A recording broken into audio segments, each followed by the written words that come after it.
Welcome to the Leaders in Payments podcast, where we talk to C-level leaders from across the payments landscape. We'll be discussing the products and services that impact the payment space today, as well as trends and predictions for the future of payments. We will also hear stories from our guests about their journeys to the top. We see incredible uptake. So we are seeing more and more members using their points on micro and smaller transactions than we've ever seen before. We're seeing those members spend more on their card. And so it drives further loyalty back to the credit card company. And we see an increase in transaction size with the retailer and frequency. So by democratizing your value of your points, we are actually enhancing the member value, the customer value, and the retailer value.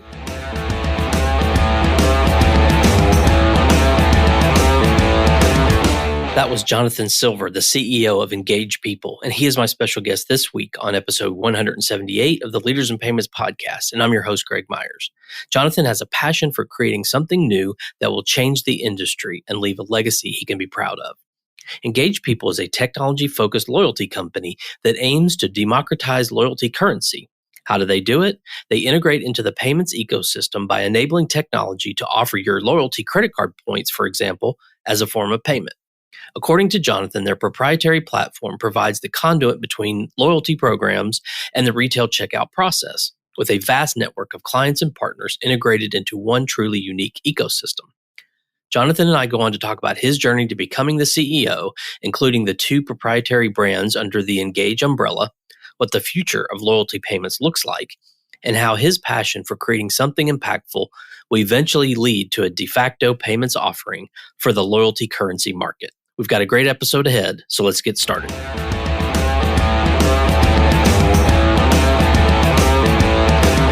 Hi, Jonathan. Thank you for being here, and welcome to the Leaders in Payments podcast. Hey, Greg. Thank you for having me. It's a pleasure to be here. Great. So let's dive right in.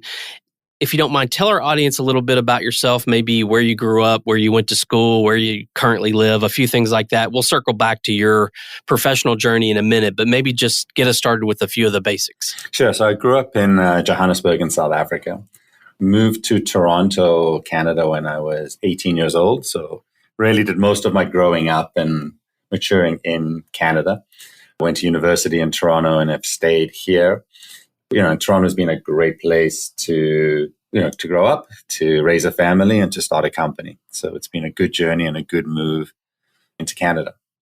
Awesome. So let's discuss the company, Engage People. So tell the audience what Engage People does.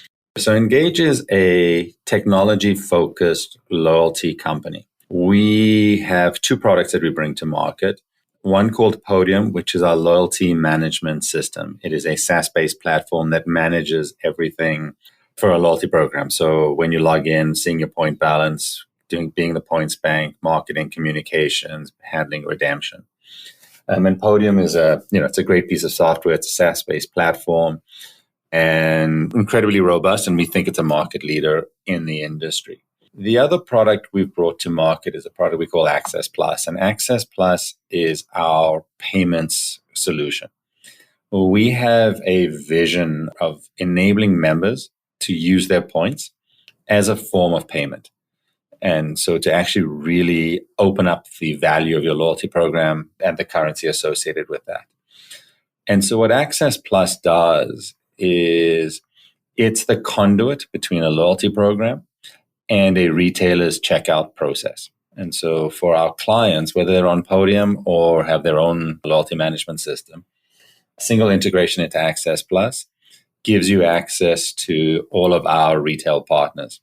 And for our retail partners, a single integration into Access Plus gives you full access to all of our clients. And so what we have created is a true network effect.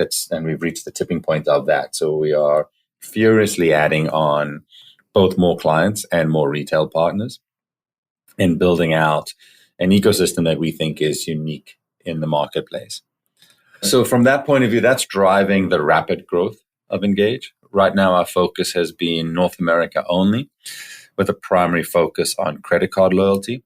And we're now expanding beyond credit card loyalty, so to think about your hospitality points, sales incentive, employee recognition points, and also starting to our global expansion into Southeast Asia and Western Europe. Are there other verticals beyond those you just named that you're participating in? Right now it's limited capacity. So we are very, very focused on expanding the retail network and have teams that are just working on integrating new retail partners. And then focusing, like I said, primarily on financial institution credit card loyalty programs this year and expanding into those two verticals. And at that point, it'll have a natural progression to any form of currency. So the technology does enable you to use your cryptocurrency as a form of payment at a retailer. And the beauty is it's seamless to the retailer. So they still just see a payment come in and they actually treat it like a credit card or a cash payment. And we actually take care of all of the heavy lifting around conversion rates, funding, and all the other pieces of the payment network. There are logical expansions for it, but primarily right now it's just building out the network as quickly and as widely as possible. Just so I'm clear, when you say the network, so if my e-commerce company has a loyalty program, my customers can use the points through that program to redeem stuff at this retail network that you're building. Yeah. So, retailer loyalty is not really our market. It's think more, I have my credit card points. So if you have your points on your credit card, you can redeem them for the, traditional rewards on the credit card platform. So what Podium does. But now you have the ability to redeem them, whether it's at Amazon or PayPal. And as we add more and more retailers to the network, when you go to pay with PayPal, you'll see, hey, Greg, you're going to use this credit card. Oh, by the way, you have so many points. Do you want to use your points for this transaction? We're moving into POS as well. So you walk into a store and you swipe your card, tap your card, and it'll say to you, you're buying this coffee for $4. Hey, Greg, do you want to use your points for this transaction? So making your currency that ubiquitous so that you can extract maximum value out of it from a program sponsor point of view. And how do you go to market? Do you have a direct sales team or do you have partner channels? How do you find new business? Yeah, so we have a small direct sales team. We have a team that focus both on our client acquisition and our retailer acquisition. We are doing partnership deals on both sides. So what's interesting is a lot of our competitors, we've signed contracts with a few of them to actually use Access Plus into their client programs. So it's an interesting position where we actually are supporting competitors of ours. And on the retailer side, it's a combination of direct sales and processor integrations. I know you mentioned earlier that part of your product set is SaaS-based. Is that sort of the future, like the whole product set will be that way? Or are there other like transaction fees and other types of, monetization that you'll do? Yeah. So on the Podium side, that's all. It's 99% SaaS license fees. The transaction redemption business, so people redeeming their points, whether it's for travel or through the Access Plus network or merchandise and gift cards, that's all transaction based. And so more like a processor than a loyalty program provider. And what would you say differentiates your company from your competitors out there? In the two sides, each of us have different areas where, we focus on. For Engage, our biggest differentiator is Access Plus. So we are building the first payments network for the loyalties industry.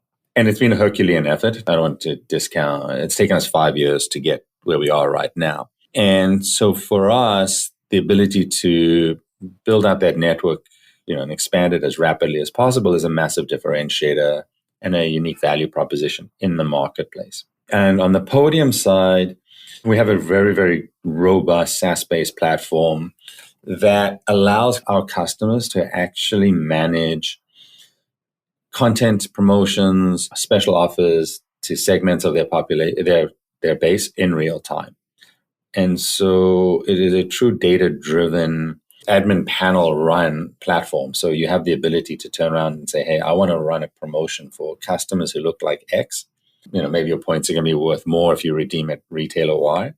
And to do that in real time without engaging any IT resources. So, those are the two big differentiators in the marketplace. But Access Plus is today unique in the marketplace. And we have a first mover advantage there that we're trying to take advantage of. And is there a size of the company? Like, a loyalty program like this isn't worth investing in if you don't have X number of consumers? I mean, do you end up doing some consulting kind of work with your customers around things like that? It's interesting. So on the Podium side, yes. Podium is an enterprise platform. So it is targeting tier 1 to maybe some large regional financial institutions or larger loyalty programs. On the Access Plus, it is built in a way that there are standardized APIs for both our customers and for our retail partners. And as long as people are coding to our APIs, there really isn't a minimum size requirement. We've just actually launched a small program, probably only has about 80,000 members on it a couple of weeks ago. We're launching one in the next couple of weeks that has 38 million members. So, it runs the gambit. For us, the key is to ensure that you can meet the standards required from our SLAs and our APIs, and then we're good to have anybody on board. Well, where do you see the industry, and you can you can answer this in either the payment side or kind of the loyalty side or both, but where do you see those industries or that industry headed in the next, say, 2 to 3 years? We're completely biased opinion, right? So let's start with the loyalty side.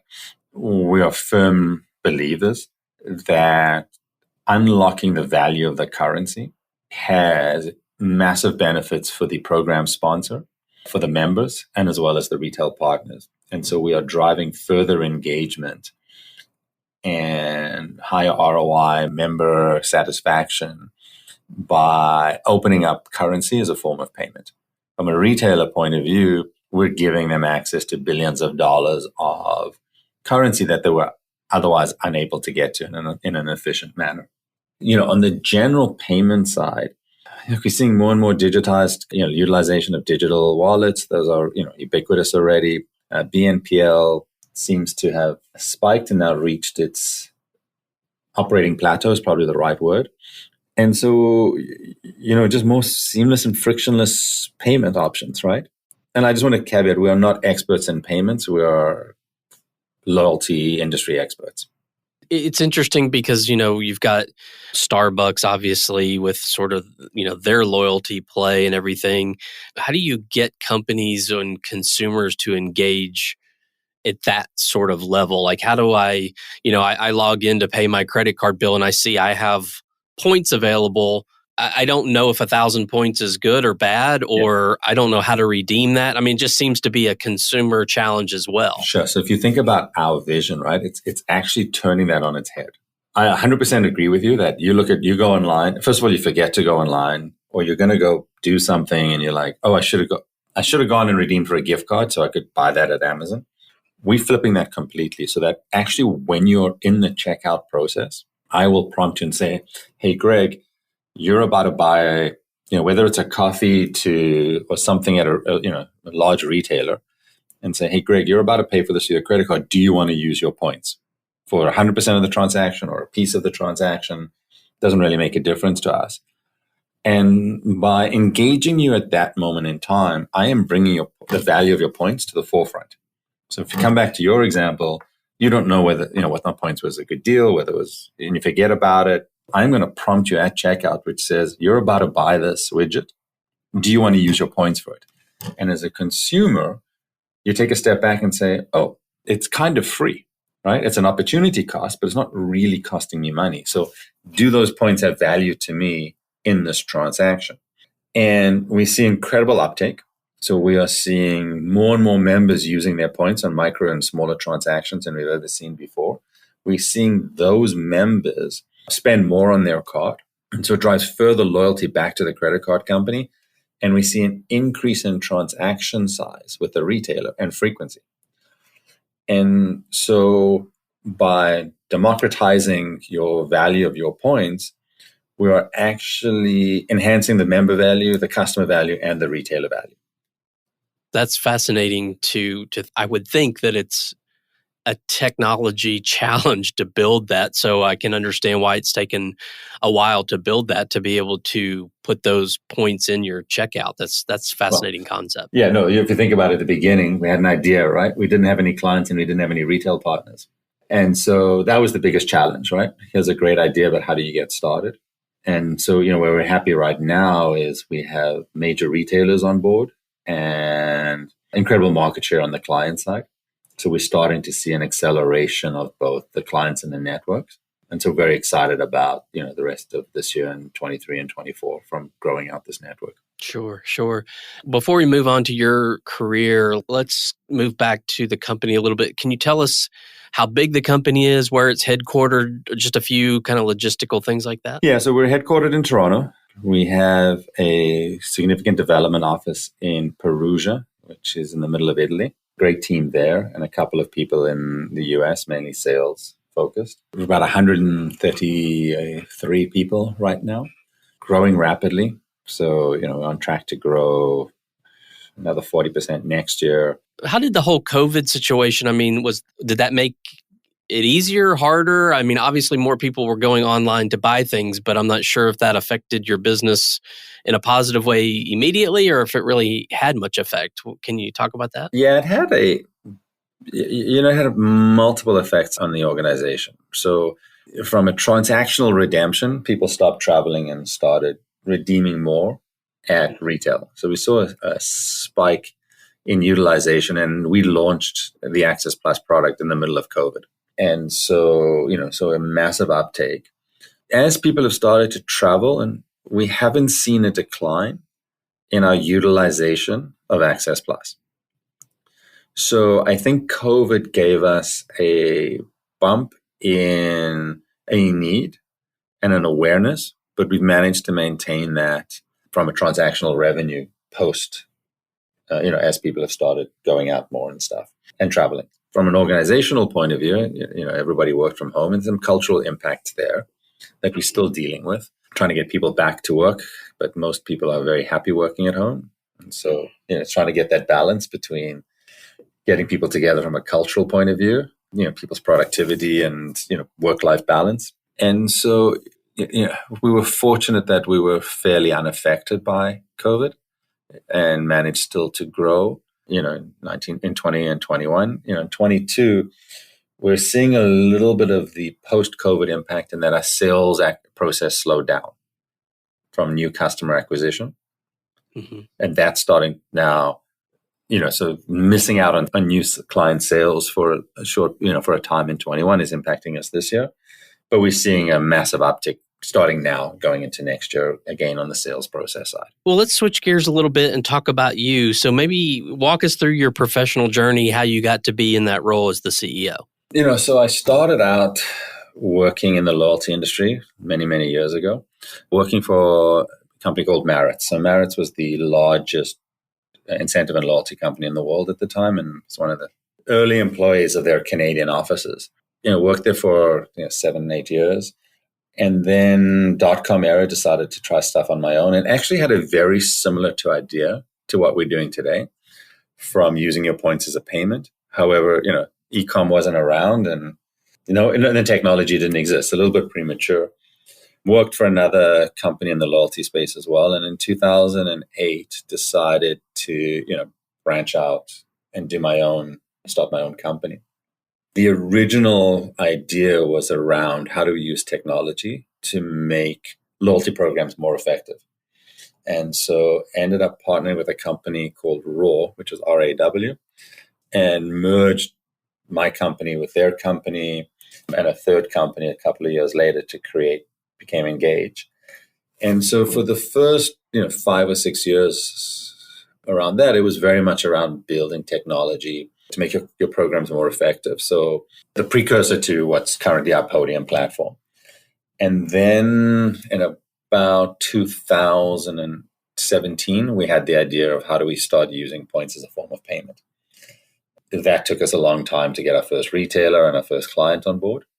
Very fortunate that we had really good clients come along the journey with us. So we spoke to them about a concept, and they were on board, and did a deal with the largest e-commerce company in the world. So, that kind of set us going into where we are today. And so it's been an interesting journey, a lot of growth and a lot of ups and downs over the last little while. But, I think companies is in a much better position now than it's ever been. And we're really excited about, how using points as a form of payment is going to drive and change an industry. And we're at the forefront of it. It's fascinating. Well, what are some things you're passionate about? So maybe one professional passion and one personal passion. On the professional side, it comes back down to a legacy. And we talk about this at work a bit, quite a bit with employees, which is we are in a position to build something that when we are successful will be ubiquitous. And just like there's Visa and MasterCard to process payments, our goal is that the Engage Access Plus is going to be the de facto payment processor for loyalty currency. And so, we sit back and we have a look and say, in 5 years' time or 10 years' time, we're going to look back and go, hey, we built that. And that's a legacy that's going to outlive all of our careers. And there's something very, exciting about that and the ability to get that done. And so, when you talk about our passion, it's to make a difference and to create something that's going to change an industry and last. And so, really, really excited about what we're doing. And we have an incredible team at Engage, who thrives on getting hard stuff done. And it's one of the core DNAs of this company is that everybody who says stuff's impossible, we get done. And so it takes a lot of hard work and dedication and passion from everybody, in this organization. And we've got a company of rock stars. So, it's an exciting opportunity for us to build, and we're doing it with great people. So incredibly excited about what we're doing and passionate about what we're doing. Okay. What about a personal passion? The personal side, it's family and travel. Like I love seeing the world. I love going to new places, between work, wife, kids, and trying to travel as much. That's our lives, right? And so, trying to make the most of it as best we can. And, make sure we're just having a ton of fun in the process. Well, this final question, I always like to get the CEO's view of this. And, I started in payments 17 years ago when the word fintech didn't exist. And, it certainly, I kind of fell into the industry. It wasn't like I saw an industry that I wanted to be in. Whereas today, I think that's different, right? You can take fintech courses in college. You can, you look at the space we're in and, minus the last 6 months of a recession or whatever we're in or not in, it's a sexy, hot industry to be in. So much money has been put into it, and you've got the sexy brand names that people want to work for. But the question is, if someone joins your organization or comes into the industry and maybe they're really young right out of college, what would you tell them they need to do to be successful? So you're going to spend, they'll tell you 8 hours a day, but it's way more than that working. You better love what you do and you have to be excited about what you're accomplishing in your role. Career growth, career development comes out of passion. And if you're not enjoying what you're doing, it's not the right fit for you. The other part of it is the cool stuff is hard. If it was easy, everyone would do it. And so nothing wrong with failing. There's a lot wrong with not trying. And so I'd look at everybody and say, hey, if you want to be in this space, it is exciting. The one thing we will guarantee you is that there will be change, and change is constant. And even in our own company, I tell people, don't like the way we're doing something, wait 3 months because we're going to grow and change as well. And so as you think about this burgeoning industry, as you mentioned, there's a lot of capital going into it. There's a ton of innovation happening. So make sure you're passionate about what you're doing. Take your chances, take your risks. You'll be successful if you love what you're doing and you take the right chances, right? Yeah. I think that's very sound advice. There's a lot to be said for enjoying what you do and being passionate about that. I completely agree. Yeah, and take risks, man. And risks are important. Yeah, when you're young, you can do that, right? You can do it at any age. Greg, when I started my Access, my wife was pregnant. I was in the middle of a renovation, and I had an overpaid, cushy job, right? And had I not done it then, because I was already, in my 40s, when was the right time, right? Right. And so it's never too late. You could be 20, you could be 70. It doesn't make a difference. If you have the passion and you'll have the energy to do it, do it. Yeah. Fair enough. I agree.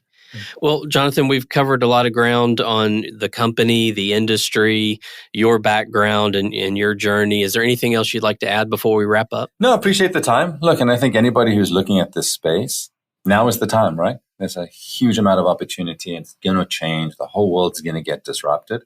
And it's an interesting time when the large enterprise financial institutions are looking at fintech as well as fintech startups. And so everybody's looking at, how this is going to change the industry in the future. And whenever there's change, there's opportunity. And that's the beauty of it, right? Absolutely. Well, Jonathan, thank you so much for being on the show. I know your time is very valuable, so I really appreciate you being here today. Hey, no problem, Greg. I appreciate the opportunity and look forward to speaking to you again in the future. Absolutely. And to all you listeners out there, I thank you for your time as well. And until the next story.